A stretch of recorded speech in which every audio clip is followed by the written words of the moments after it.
قبیلہ زبید کا ایک شخص مکے آیا، زبیدی. ایک مکے میں منڈی لگتی تھی، اس کا نام تھا حضورہ.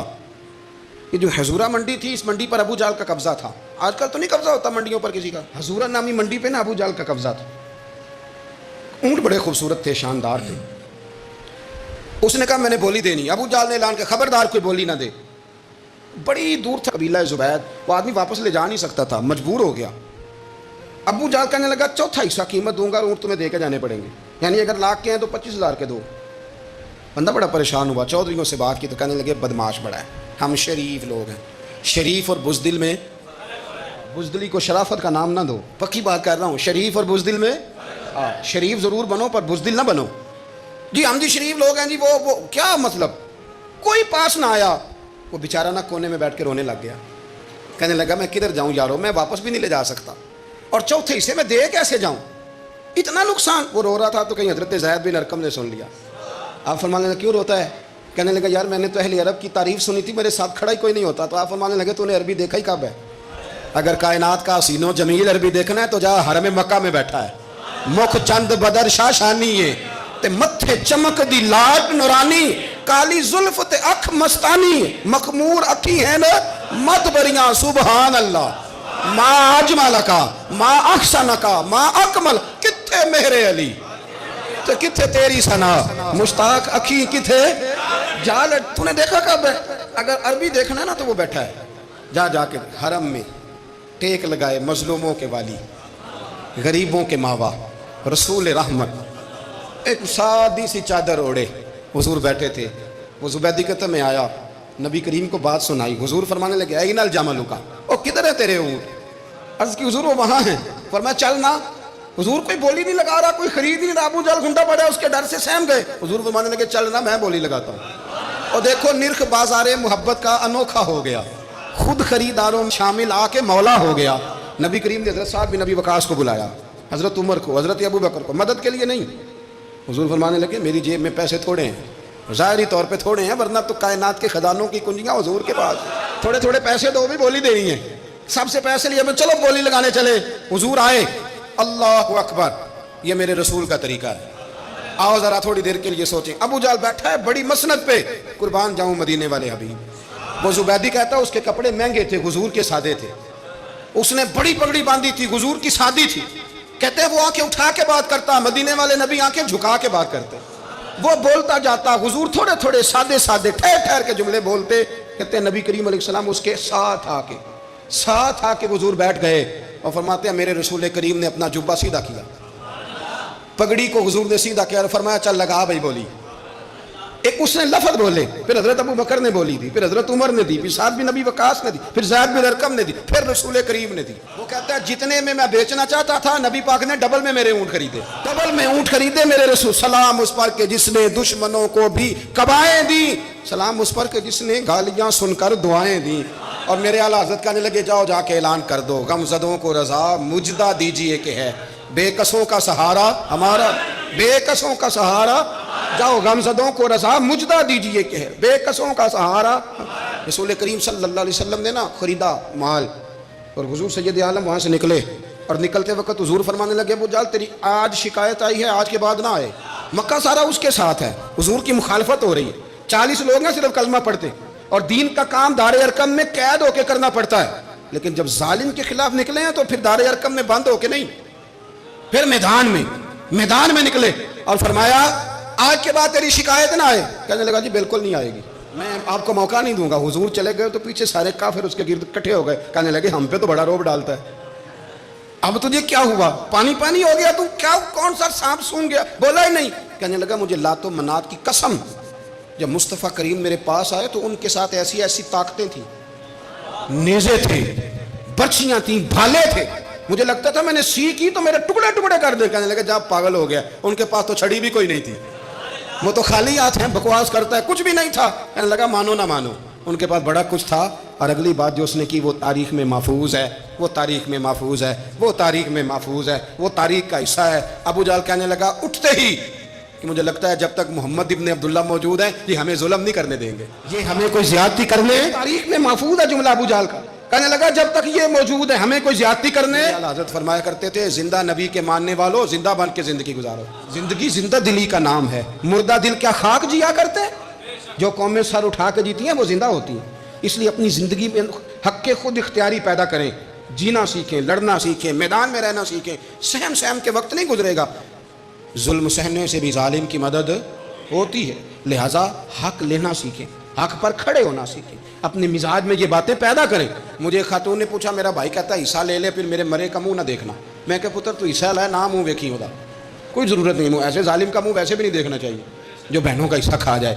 میں نے کہا تو منہ دیکھنے کی کوئی ضرورت, یہ کوئی بلیک میلنگ ہے. ابا کہتا ہے حصہ لے لو منہ نہ دیکھنا. میں کہا بالکل نہ ویکھی, تو بلکہ آنکھ میں ویکھنا بھی نہیں جانتی. تو ادھر رکھ, اللہ رسول نے مقرر کیا میرا حصہ. کیا فلسفہ ہے ہمارا؟ جو بات غلط ہے اس پہ لوگوں کو بلیک میل کرتے ہو. جائز بات پہ ڈٹنا سیکھو. آپ جب ڈٹ جاتے ہیں نا تو پھر اللہ مدد کرتا ہے. پھر اللہ تتنزل علیہم الملائکہ, پھر اللہ فرشتے بھی نازل کرتا ہے.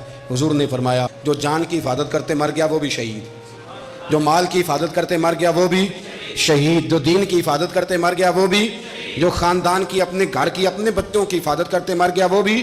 تو اتنا بڑا درجہ حضور نے بیان کر دیا ہے. حضرت معاذ ابن جبل حضور کے بڑے پیارے صحابی ہیں. وہ بھی طاعون کے مرض سے دنیا سے گئے. ان کو طاعون کا وہ مرض ہو گیا تھا. حضرت ابو عبادہ بن جراح رضی اللہ تعالیٰ عنہ, نبی پاک علیہ السلام نے فرمایا یہ میری امت کا امین ہے. ان کو امین الامت کہا جاتا ہے.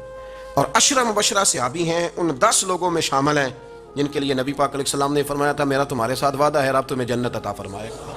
عشرہ مبشرہ صحابی اور اتنے بڑے صحابی کہ انہوں نے میدان احد کے اندر اپنے والد کو قتل کیا تھا. لوگوں نے کہا آپ نے اپنا باپ مار دیا. فرمایا باپ نہیں مارا, میں نے اپنے محبوب کا دشمن مارا ہے. اتنے پکے عقیدے کے بندے کہ باپ کو قتل کرنا پڑا تو دین کے رستے میں اسے بھی قتل. حضرت ابو بکر صدیق رضی اللہ تعالیٰ عنہ فرمایا کرتے تھے جب آپ امیر المومنین تھے, فرماتے تھے اگر میں اپنی جگہ کسی بندے کا بیٹھنا پسند کرتا ہوں تو ابو عبادہ بن جراح کا بیٹھنا پسند کرتا ہوں. ہمارے اتنا تگڑا آدمی. ملک شام کے اندر طاعون کی بیماری پھیل گئی. آپ بھی اس وقت وہیں قرب و جوار کے علاقوں میں تھے. طاعون کا مرض پھیل گیا. لوگوں نے آپ سے کہا یہاں سے نکلیے. فرمایا نہیں نکلوں گا, اس لیے کہ میرے نبی پاک علیہ السلام نے فرمایا جہاں یہ وبا پھیل جائے وہاں سے نکلنا نہیں. جو وہاں ہوں وہ باہر نہ نکلیں اور جو باہر والے ہوں وہ وہاں اندر نہ جائیں. حضور نے اس احتیاط کا کہا ہے میں نہیں نکلوں گا.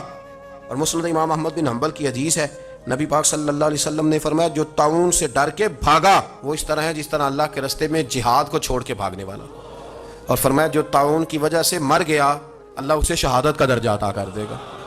حضرت ابو عبادہ بن جراح امین الامت, فرمایا نہیں جاؤں گا.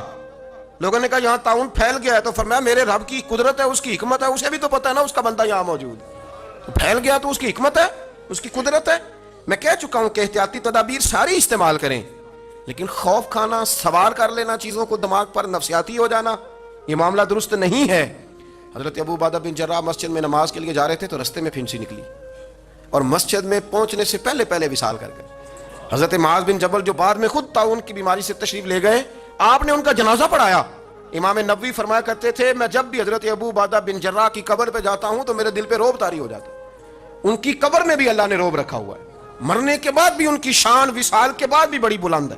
اللہ کریم نے وہاں برکتیں اور رحمتیں رکھی ہوئی ہیں. اسلام نے غیبت سے کیوں منع کیا ہے؟ غیبت کا معنی یہ نہیں ہے کہ کسی بندے میں کوئی عیب نہیں پایا جاتا تھا تو آپ نے وہ بیان کر دیا. یہ غیبت نہیں, یہ تو بہتان ہے. کسی میں کوئی عیب نہ پایا جائے تو وہ بیان کرنا وہ غیبت نہیں, وہ تو بہتان ہے. غیبت کی تفصیل یہ ہے, تشریح یہ ہے, غیبت کی تعریف یہ ہے کہ کسی میں کوئی عیب پایا جاتا تھا, آپ نے وہ اس کی غیر موجودگی میں ڈسکس کیا تو اس کا نام غیبت ہے. وہ عیب تھا, آپ سچ ہی بول رہے تھے, آپ ٹھیک کہہ رہے تھے, وہ عیب واقعی تھا. اور اسلام اس کو پسند نہیں کرتا. اسلام کہتا ہے کہ اگر تو سمجھتا تھا یہ عیب ہے تو جا کے اس کی تبلیغ کر, اس کو بتا, اس کو کہہ میاں یہ غلطی چھوڑ دے, تو نے ڈسکس کیوں کیا. آپ کسی شخص کے پاس بیٹھیں اور کسی دوسرے آدمی کی تعریف کریں, آپ کہیں کہ بڑا اچھا ہے, بڑا بامروت ہے, مہمان نواز ہے, با اخلاق ہے, وعدے کو وفا کرنے والا ہے, دیانتدار ہے, سچ بولتا ہے, آپ تعریفیں کریں. آپ کسی کے سامنے تعریف کریں گے نا تو بندہ کہے گا یار کسی دن ملاقات تو کرا. اور جب وہ ملے گا تو اس کی آنکھوں کے اندر ایک خاص کشش ہوگی, پیار ہوگا, ملنے کو جی چاہے گا, ایک خاص راحت ہوگی. یہ کب ہوگا؟ جب آپ نے کسی کی تعریف کر دی. لیکن اگر آپ کسی کی غیبت کریں گے, کسی کے بارے میں کہیں گے بڑا غلط ہے جی, لوٹ لیتا ہے جی, چور ہے جی, فاسق ہے جی, تو بندہ اگر کبھی مل بھی گیا تو اس سے سلام لینے کو دل, ہم نے پتہ کیا کیا, تیزی سے فروغ پایا ہے ہمارے ہاں نفرت کا ماحول. آپ کھول لیں, کوئی یوٹیوب کھول لیں, کوئی ایسا چینل کھول لیں, بس لڑائی ہے, فلانا فلانے سے لڑ رہا ہے، فلانا.